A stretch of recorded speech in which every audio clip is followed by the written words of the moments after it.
Doctor साहब। हाँ आइए बैठिए। आओ।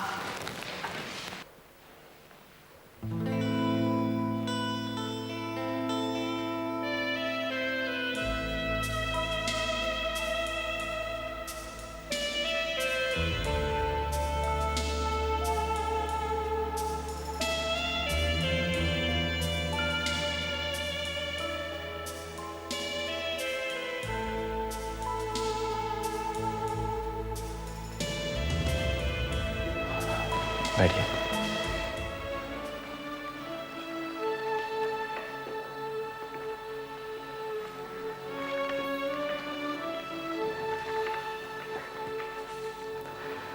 वैसे आपके केस की हिस्ट्री ऑलरेडी डॉक्टर सुप्रियो ने मुझे भेज दी है। इनफैक्ट आपके केस में अब ज्यादा कुछ नहीं करना, बस कुछ दवाइयां कम करनी है।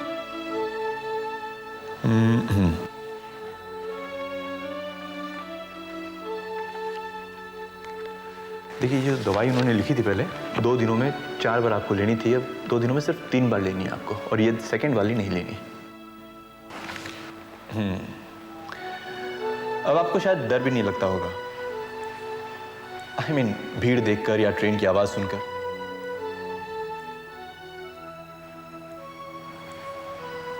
जी। हेलो। हेलो संकल। अरे आलोक, कमाल है, मैं भी तुझे ही याद कर रहा था यार। क्यों बे, गालियां दे रहा था क्या? बिल्कुल वैसे ही समझ ले। इतने दिनों से फोन क्यों नहीं किया तूने? बस यार काम ही इतना ज्यादा था। ये तो अच्छी बात है यार। हाँ लेकिन अभी आगे फुर्सत ही फुर्सत है, 1-2 दिन में बस कैंप खत्म हो रहा है मेरा। एक सेकंड होल्ड करना। एक बहुत पुराने दोस्त का फोन है आउट स्टेशन से। हाँ बोला आलोक, आगे क्या प्लान है? संकल्प, मैं वापस भिलाई नहीं जाना चाहता, क्योंकि वहां मुझे फिर से आस्था की यादें घेर लेंगी।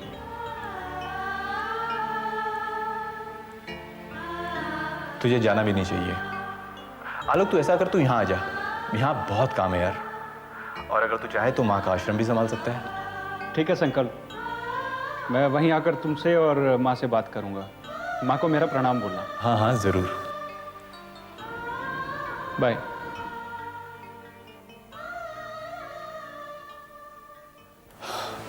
I am sorry. तो हम कहाँ थे? हाँ, तो आपको अभी भी उसी तरह के चक्कर आते हैं जैसा कि प्रीतमपुर स्टेशन पर हुआ था?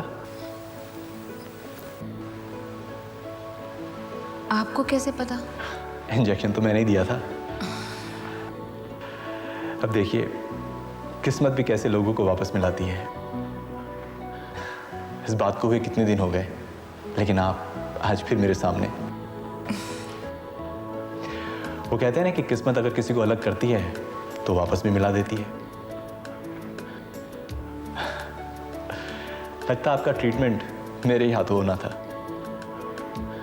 स्पीकिंग ऑफ ट्रीटमेंट, आपको मैं एक छोटी सी एक्सरसाइज दूंगा जो कि आपके दिमाग के लिए बहुत ही फायदेमंद है। हर रात को सोने से पहले आप सुबह से लेकर शाम तक क्या क्या हुआ सब कुछ याद करने की कोशिश कीजिएगा। जैसे ब्रश किया, नाश्ता किया, वगैरह वगैरह। मुझे मालूम है हर मिनट की बात याद करना बहुत मुश्किल है, लेकिन कोशिश कीजिएगा। और उसी तरह दूसरे दिन 2 दिनों की बातें आप याद कीजिएगा। सिमिलरली तीसरे दिन 3 दिनों की। और मेरा यकीन मानिए, अगर आपने एक्सरसाइज रेगुलरली की तो कुछ ही दिनों में आपकी याददाश्त बिल्कुल वापस आ जाएगी।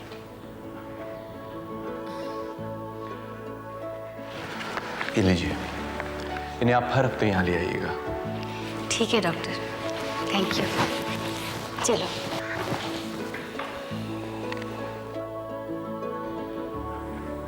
नेक्स्ट।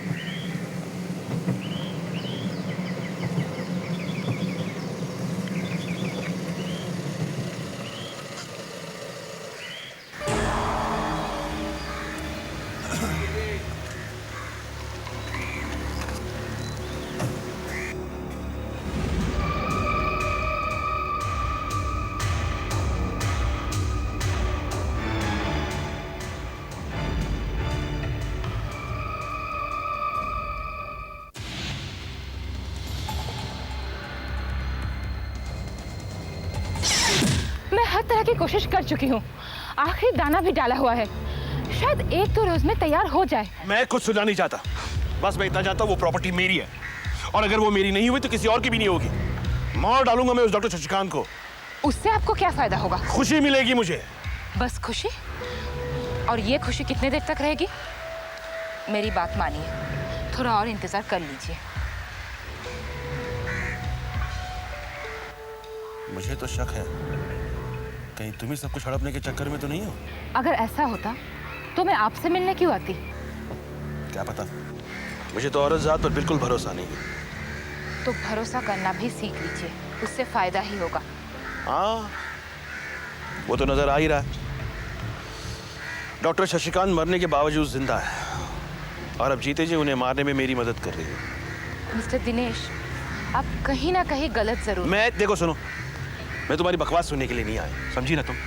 मुझे वो प्रॉपर्टी हर हालत में चाहिए, और अगर नहीं मिली तो एक मरे हुए आदमी को मारने में मुझे कोई तकलीफ नहीं होगी, ना ही कानून का डर। अच्छा, तो देर किस बात की?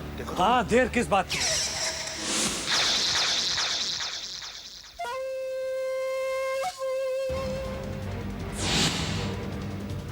मार दो मुझे,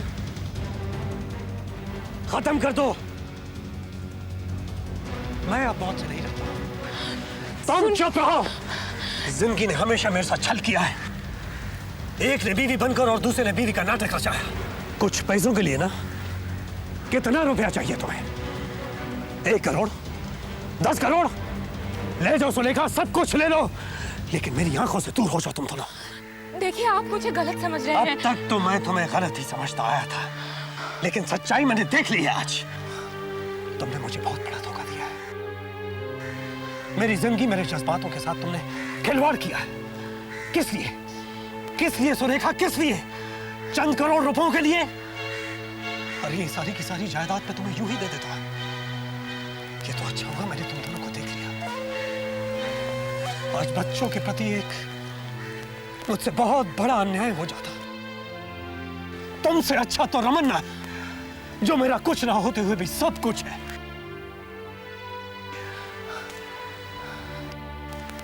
तुम दोनों तो जानवर से भी बदतर निकले।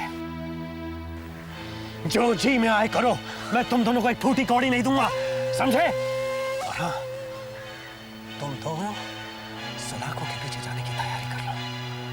चलो रमन्ना। अब सुनिए तो।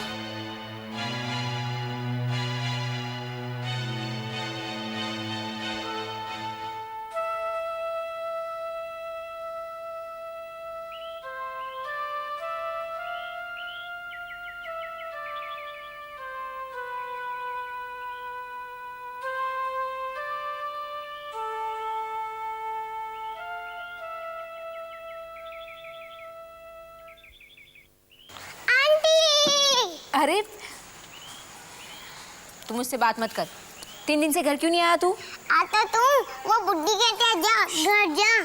राहुल, ऐसी बातें नहीं करते, वो तुमसे बड़ी है ना। ये आपके बारे में हमेशा बोलता है। आज तो आपसे मिलाने पकड़ कर ही लाया मुझे। मैं इसकी दादी हूँ।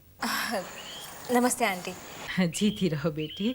कल हमारे घर मंगला गौड़ पूजा है, ज़रूर आना है। मंगला गौर की पूजा यानी? ये शिव पार्वती की पूजा है। सिर्फ सुहागनें इस पूजा में हिस्सा लेती हैं अपने पति की मंगल कामना के लिए। जी, मैं ज़रूर आऊँगी। जरूर आना, वरना कट्टी। कट्टी? तू मुझसे कट्टी करेगा? मारू राहुल। अच्छा बेटी, मैं चलती हूँ। हाँ? जी नमस्ते।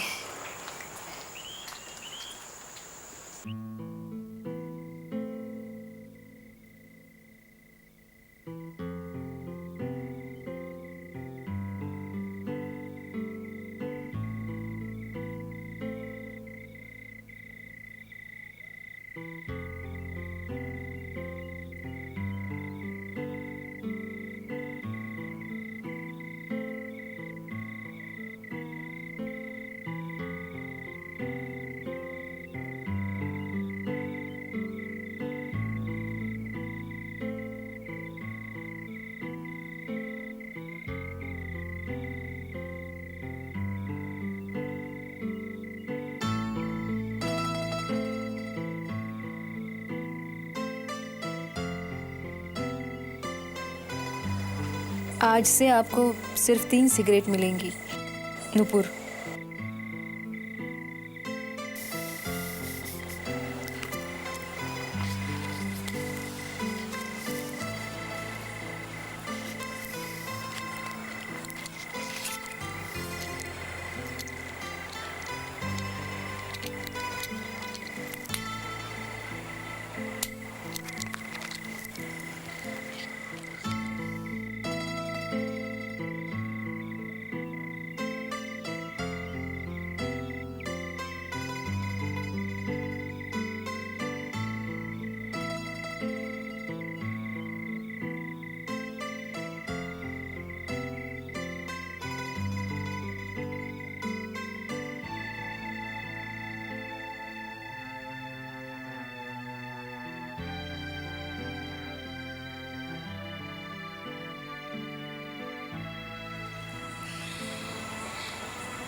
सिगरेट तुमने निकाली?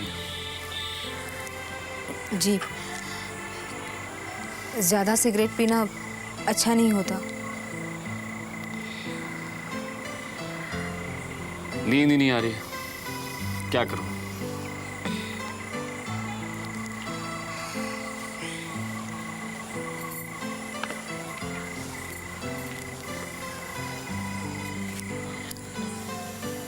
मुझे आपको कुछ देना है। क्या?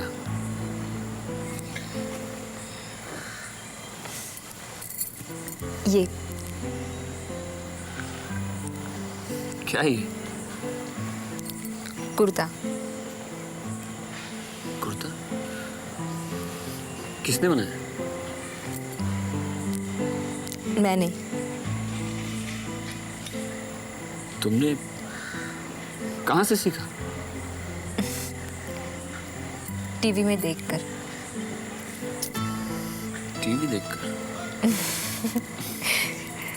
आप इसे पहनकर दिखाइए ना। रख लो, कल सुबह। जी नहीं, अभी।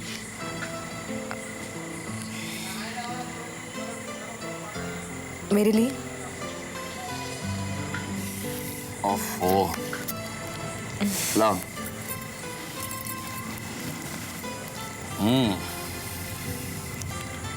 लगता तो अच्छा है, अब देखते हैं।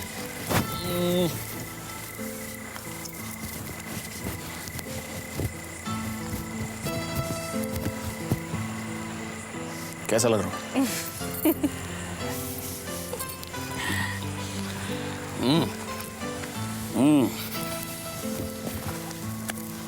बढ़िया है।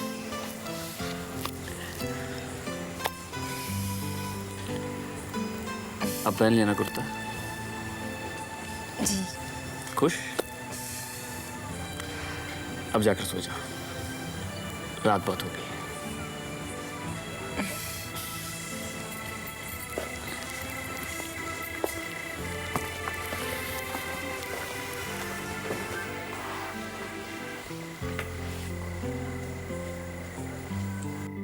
पता नहीं क्यों मैं अपने आप को नुपुर से अलग नहीं कर पा रहा हूं,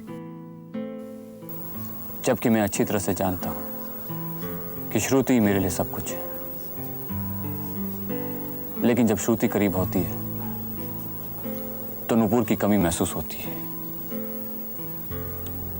उसके लिए मन भटकता है, और जब नुपुर पास होती है तो लगता है कि श्रुति के साथ अन्याय हो रहा है। बड़ी अजीब सी स्थिति में फंस गया हूं।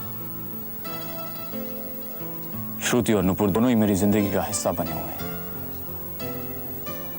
समझ में नहीं आ रहा है कि फैसला किसके हक में होगा। चाहे किसी के भी हक में हो, लेकिन किसी को पाने की खुशी और किसी को खोने का गम हमेशा रहेगा।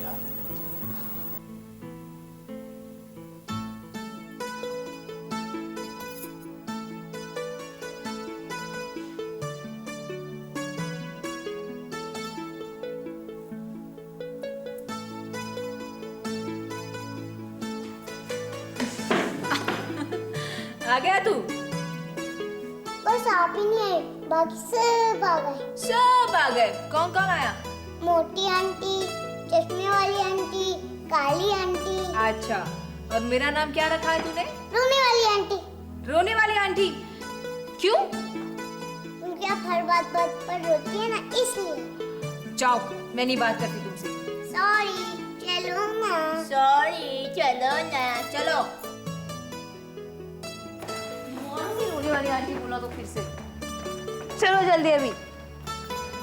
मुझे अगर तूने फिर रोने वाली आंटी कहा ना तो ऐसे मारूंगी, समझा? कहाँ जा रही हो? माँ जी, वो मनीषा दीदी की यहाँ मंगला गौर की पूजा है ना, बस वही जा रही हूँ। देखो बेटी, मुझे इन सब बातों में बिल्कुल भी यकीन नहीं है। तुम कहीं नहीं जाओगी, और जाने से पहले तुमने एक बार भी मेरी इजाजत लेना जरूरी नहीं समझा? माँ जी, ये सुहाग के मंगल कामना की पूजा है। मैंने सोचा कि आप मुझे मैं इजाजत दे दूंगी। मुझे ये सब बिल्कुल भी पसंद नहीं है। और तुमको तो मैंने मना किया था ना कि यहाँ पे नहीं आना, तुम फिर आ गए। चलो जाओ।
Hello hello. हाँ बेटे, मैं हूँ। तेरे आसपास तो कोई नहीं?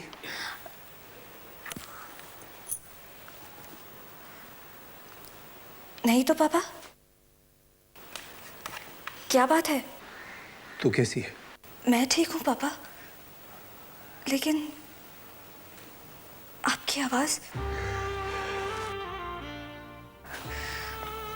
पापा, सब ठीक तो है ना? आपकी चुप्पी मुझे डरा रही है पापा।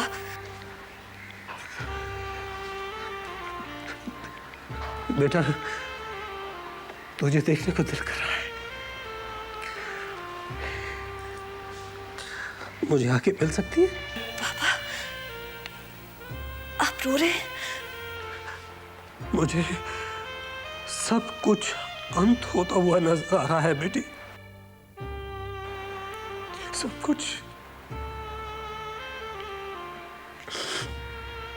मुझे किसी पे भरोसा नहीं रहा। मुझे अपने हाथ पर भी भरोसा नहीं है।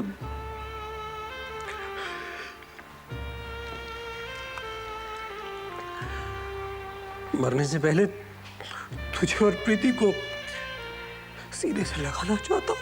पापा, ये कैसी बातें कर रहे हैं आप? आपको कुछ नहीं होगा। मैं जल्दी ही दीदी को लेकर चंद्रपुर आ रही हूँ। ओके? नहीं बेटे, चंद्रपुर नहीं, खपोली वाले मकान में।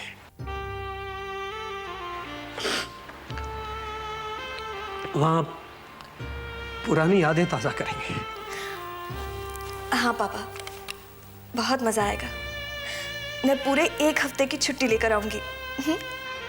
अच्छा बेटे, हो सके तो आकाश को लेकर आना। नहीं पापा, वो नहीं आ सकेगा।